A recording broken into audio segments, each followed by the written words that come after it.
Okay? Guys, kain na tayo ng food. Sabi ni Daddy. Yes, guys. Itlog and ketchup and tinapay na. Wow. Dinner natin. Pero okay naman yan, di ba, anak? Yes. Masaya ka naman? Sarap din. Sarap din? Mm-hmm. Okay, very good naman talaga. Kasi chocolate cake ako. Okay?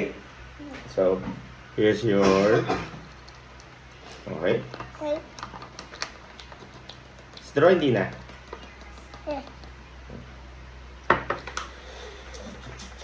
Kaya may tira pa?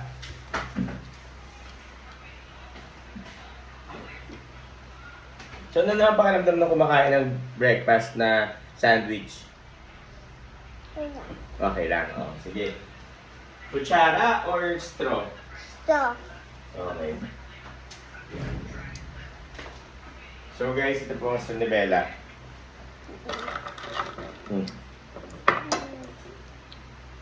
Okay. So, ayan. Ubusin mo na mabilis yan. Para mamaya ano ka na, maliligo ka na. Tapos ang gagawin mo, papasok ka na sa school. Okay, malapit ka nang mag-graduate. Okay. So pagka-graduate, may bilhin na kita ng ano mo tawag dito ng regalo ko sa'yo yung shoes Okay na yun. Alright? yes. Sige, pwede ba ako tumabi sa'yo? Okay lang, huwag ka nang umalis.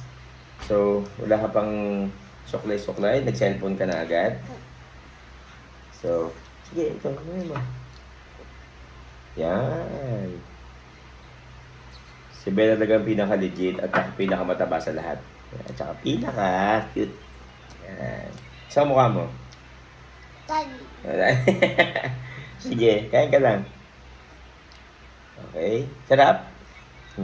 May spam yan kanina pero nakain na ni Kuya Andre. Pero okay lang yan, ha? Okay? Sige, kain ka lang dyan. Okay?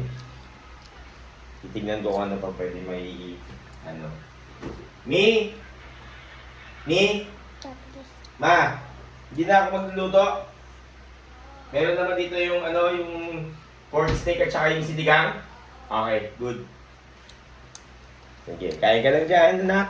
Okay. So, guys, ito nagawa na ng pagkain si Bella. So, anong kailangan mo sabihin? Please? Sal. Ano?